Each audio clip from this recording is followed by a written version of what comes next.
Welcome to my channel, Learn with Teacher Ali.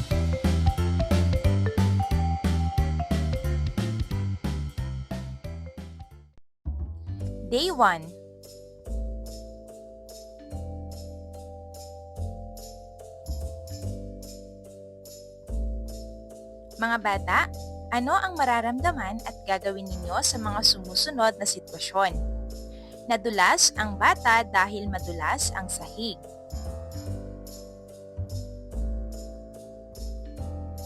Dumating si Lolo na may mabigat na dalahin.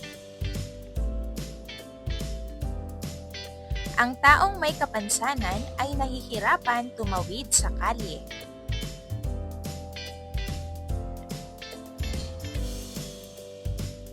Mahusay!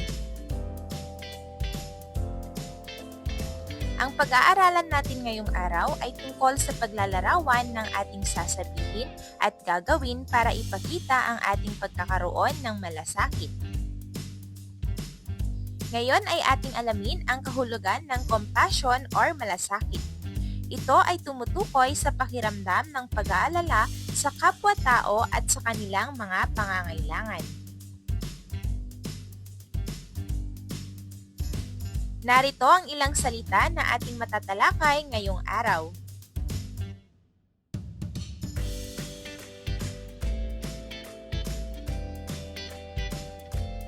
Ngayon ay magbasa tayo. Handa na ba kayo?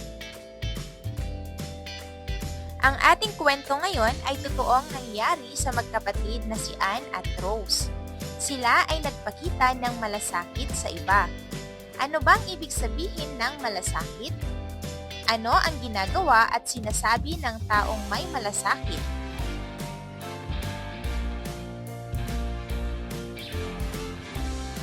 Ang kwento ay sinulat ni Rosel Sator at iginuhit ni Jobel Kapil.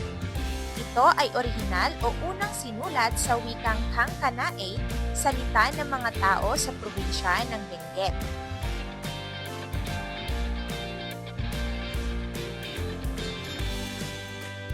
May dalawang mabait na magkapatid, si Anne at si Rose, na nag-aaral sa Loo Elementary School. Tumutulong sila sa gawaing bahay. Naglalabas sila ng kanilang damit tuwing Biyernes at naglalako ng tinapay at ice candy tuwing Sabado. Iniipon nila ang kanilang naipon na pera sa alkansya. Isang araw, naisip nilang dalawin ang kanilang lolo at lola para bigyan ng regalo. Nagpaalam sila sa kanilang tatay na gamitin ang kanilang naipon na pera sa alkansya. Namili sila ng sapatos, sombrero at panyo. Nagpunta sila sa bahay ng kanilang lolo at lola upang ibigay ang regalo. Tuwang-tuwa si lolo at lola.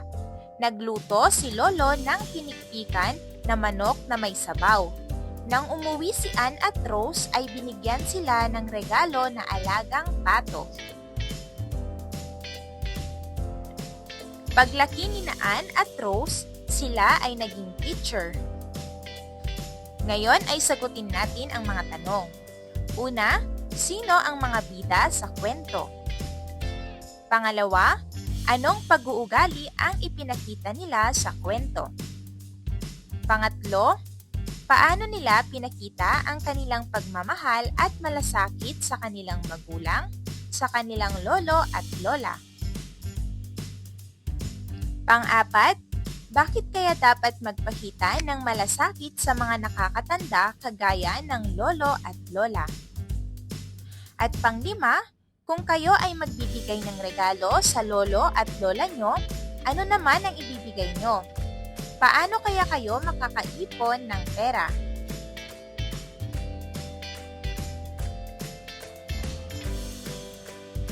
Mahusay! Ngayon ay basahin ang mga sumusunod na senaryo. Sabihin kung ang mga sitwasyon ay nagpapakita ng pagmamalasakit sa kapwa at kung hindi, ano ang gagawin o sasabihin mo? Case number 1. Si Billy ay umiiyak dahil nawala ang kanyang aso. Lumapit ang mga kaibigan niya at tinawanan niya at sinabi na hindi dapat umiiyak ang lalaki. Case number 2. Natapon ni Mila ang hawak niyang supot ng pagkain at pinagalitan siya ng kanyang kalaro. Case number 3. Nadapa si Yana sa sahig at pinagtawanan siya ng kanyang kaklase.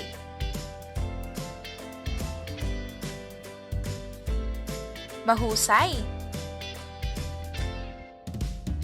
Tandaan, ang mga tao ay nagpapakita ng empatsya at pagmamalasakit sa pamamagitan ng parehong salita at pagkilos.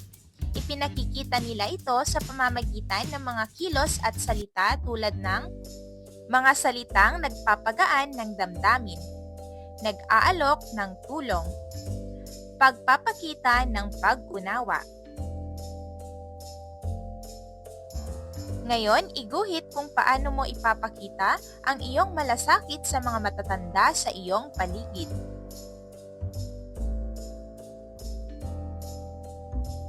Day 2.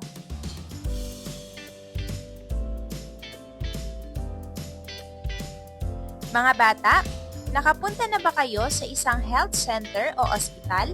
Ilarawan mo nga ang inyong nakita.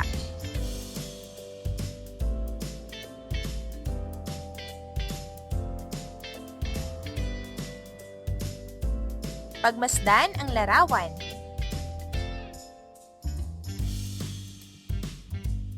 Batay sa larawang inyong nakita, ano ang ginagawa ng mga workers sa larawan?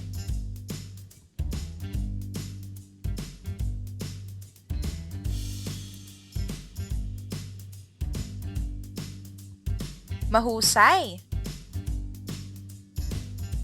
Ang pag-aaralan natin ngayong araw ay kung paano ipakita ng mga health workers ang pagmamalasakit sa kanilang trabaho.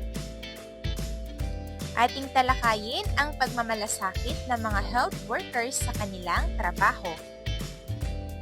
Sino sa inyo ang nakapunta na sa health center o ospital? Maaari mo bang ilarawan kung paano kayo ginamot ng mga health workers?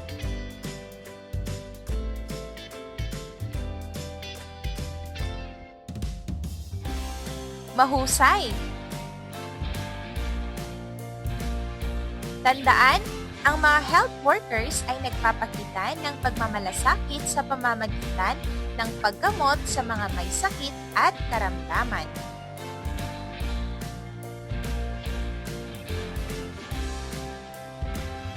Ang mga health workers ay nagpapakita rin ng pakikiramay sa pamamagitan ng pagpapakita ng kabaitan at pangangalaga sa pamamagitan ng pagsasalita sa mabait na boses, pagngiti, paghawak sa kamay ng pasyente, pagbibigay ng candy, at iba pa.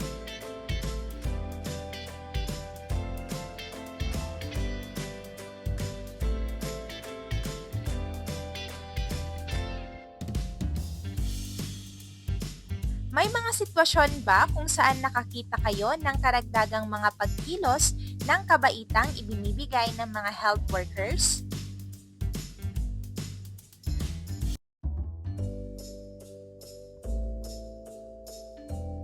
Mahusay! Maaaring may iba sa inyo na nakaranas ng hindi magandang serbisyo mula sa ating mga health workers. Tandaan na ang mga health workers ay mga tao rin na maaaring mapagod.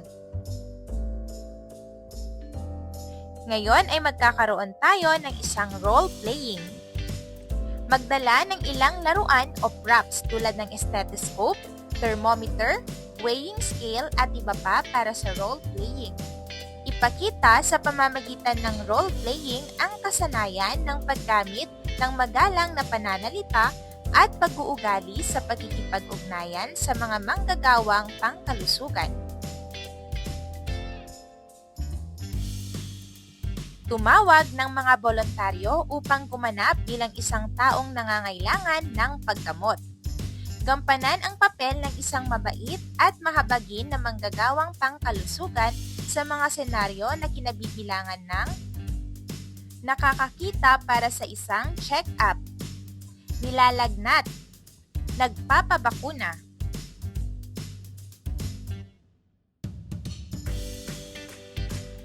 Pagkatapos ng roleplay, balikan ang magalang na pananalita at pag-uugali tulad ng pagsasabi ng please at thank you.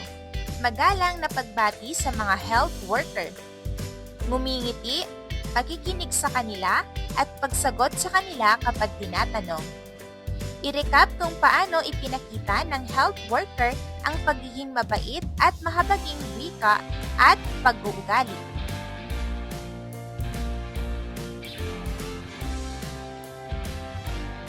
Mahusay mga bata! Ngayon naman ay magkakaroon tayo ng pangkatang gawain. Hatiin ang klase sa maliliit na grupo. Magtalaga sa bawat grupo ng isang senaryo sa roleplay kung saan sila nakikipag-ugnayan sa isang health worker. Ang mga sitwasyon ay maaaring bumibisita para sa isang check-up, naghihirap mula sa isang sakit ng tiyan, pagkakaroon ng sugat sa tuhod, naghihirap mula sa sirang buto. Turuan ang mga nag-aaral bilang mga pasyente na gumamit ng magalang na pananalita at pag-uugali habang nakikipag-ugnayan sa health worker. Turuan ang mga mag-aaral bilang mga manggagawang pangkalusugan na magpakita ng mabait at mahabagin na salita at kilos.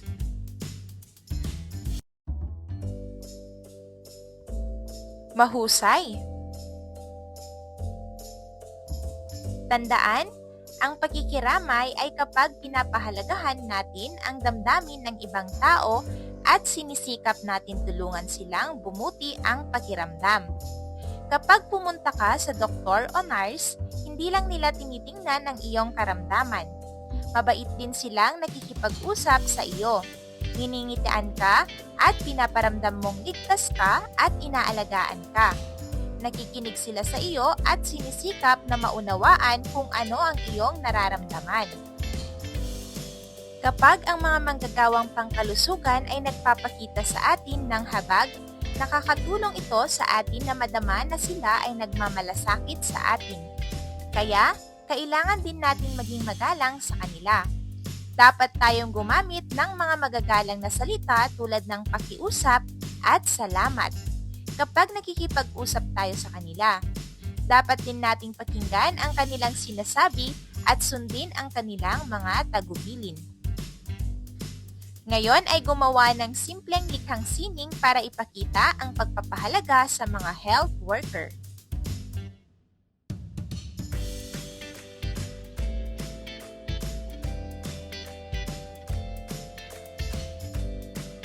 Day 3.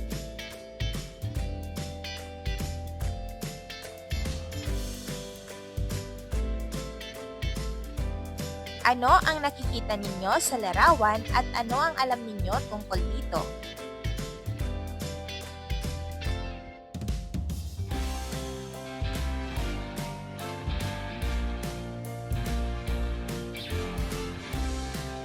Mahusay!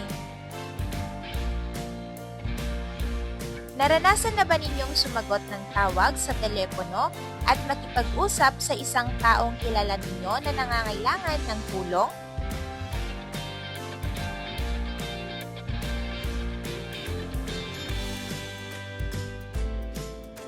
Mahusay! Ang pag-aaralan natin ngayong araw ay ang tamang pagkikipag-usap sa mga taong kilala natin gamit ang telepono.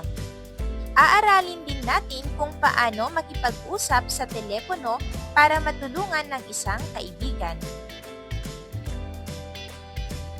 Ating talakayin ang answering phone calls with respect.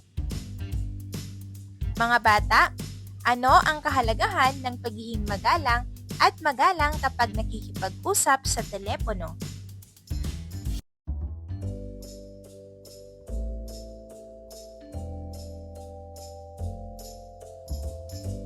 Mahusay!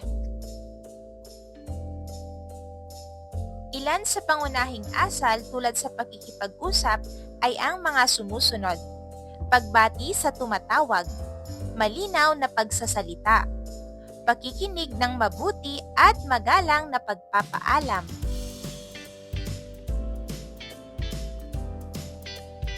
Ngayon ay magkakaroon tayo ng role-playing. Magpakita ng isang simpleng pakikipag-usap sa telepono sa isang taong kilala nila. Imodelo ang magalang na pag-uusap sa telepono, kabilang ang pagbati, pakikinig at pagtatapos ng pag-uusap ng magalang. Suriin ang pag-uusap at i-highlight ang mga magalang na pariralang ginamit tulad ng mga sumusunod. Hello, magandang araw po. Sino po ito? Ako po si... Ano po ang kailangan nyo? Sige po, salamat sa pagtawag. At bigyang diin na hindi nila kailangan ibunyag ang kanilang mga pangalan kung hindi nila kilala ang tumatawag. Mahusay. Magpanggap na guro ang tumatawag at ang mga mag-aaral ang tumatanggap. Magsanay sa pagsasabi ng magalang na mga tugon sa mga grupo, pares at ng mga individual. Hatiin ang klase sa dalawa at hayaan silang magsanay sa pag-uusap sa telepono na ginawang modelo kanina. Magbigay ng isang role-play na senaryo tungkol sa isang simpleng sitwasyon o paghiling ng paghingi ng tulong. Halimbawa, paghingi ng tulong sa paghahanap ng nawawalang bagay. Bigyan ng oras ang mga mag-aaral na magsanay ng pag-uusap kasama ang kanilang kapareha na humalili sa pagiging tumatawag at tatanggap. Hikayatin ang tagatanggap na makinig ng mabuti at mag-alok ng tulong. Maglakad sa paligid ng silid-aralan upang magbigay ng gabay at tulong kung kinakailangan. Ibuod ang aktibidad at pagtibayin ang mga positibong halimbawa na ibinigay ng mga mag-aaral sa pagpapakita ng nakatutulong na tugon sa telepono. Mahusay! Talakayin naman natin ang mga walang galang na paraan ng pagtugon sa mga tawag sa telepono tulad ng sumusunod. Una, sagutin ang telepono ng walang pakundangan. Halimbawa, "Yep? Ano yun? Sino ka?" Pangalawa, tinanong ng tumatawag ang iyong ama at sumigaw ka upang tawagin ang iyong ama. Pangatlo, abalahin ang tumatawag o makipag-usap habang nag-uusap pa rin sila. Pang-apat, biglang tinapos ang tawag ng walang sinasabi. Tandaan, dapat tayong maging magalang at matulungin kapag nagkikipag-usap tayo sa mga tao, sa personal man o sa pamamagitan ng telepono. Kapag ginagamit natin ang telepono, dapat tayo ay mangamusta ng maayos.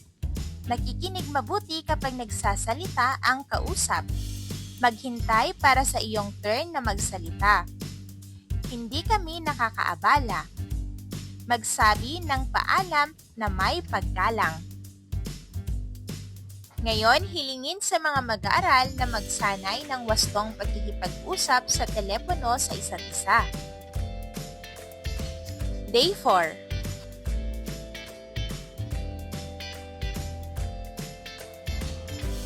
Ano-ano ang iba't ibang dahilan kung bakit tumatawag ang mga tao sa telepono?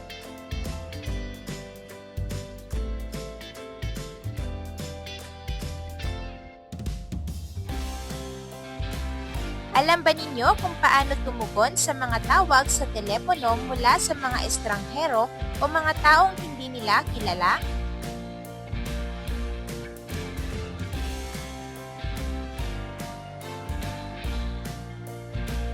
Mahusay! Ngayon ay tatalakayin natin paano maging maingat sa pagsagot sa telepono, lalo na sa mga hindi natin kilala. Ating talakayin ang maingat na pagsagot sa tawag ng mga taong hindi kilala. Ano ang dahilan bakit ginagamit ng mga tao ang telepono upang makipag-usap sa mga kaibigan at mga taong kilala nila?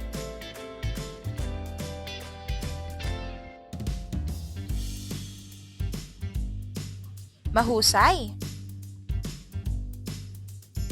Tandaan, ginagamit natin ang telepono sa pagkikipag-usap kapag humihingi ng tulong o pabor, humihingi ng impormasyon, aanyayahan sila sa isang kaganapan, at bigyan ng mga paalala at iba pa. Ang ilang masasamang tao ay gumagamit ng telepono upang tuparin ang kanilang masamang hangarin, tulad ng pagnanakaw ng bahay o pagdudulot ng pinsala sa iba. Ano ang sasabihin mo kung mangyari sa iyo ang mga sumusunod?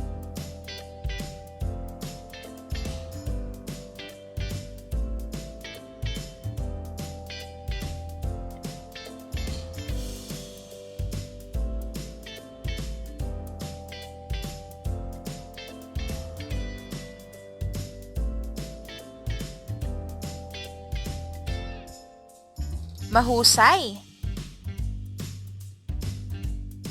Ano ang mga dapat mong gawin?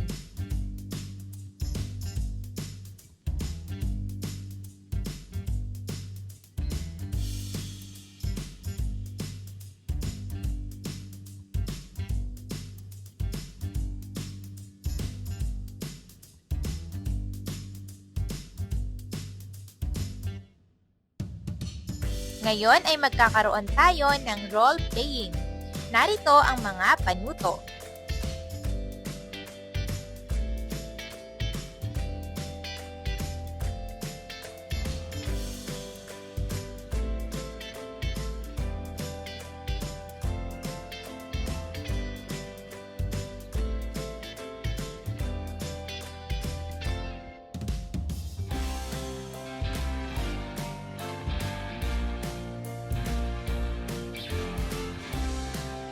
Mahusay mga bata! Ngayon naman ay isagawa natin ang mga sumusunod.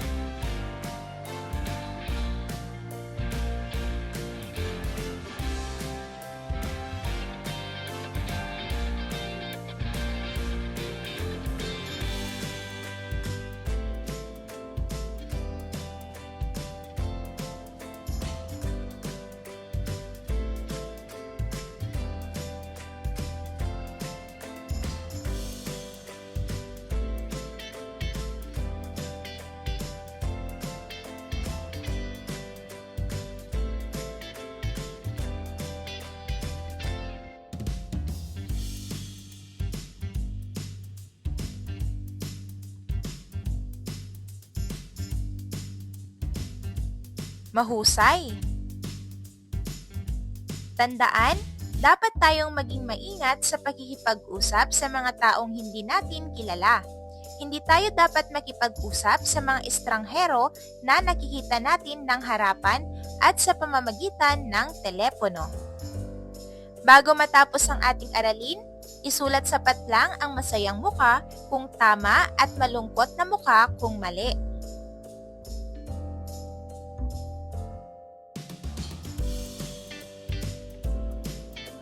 Day 5, Catch Up Friday.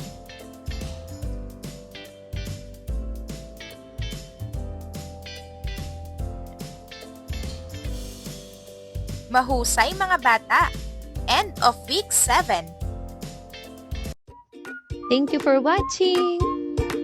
Also, don't forget to like, share, subscribe, and click the notification bell for you to be updated on our latest videos. See you on our next lesson. Goodbye!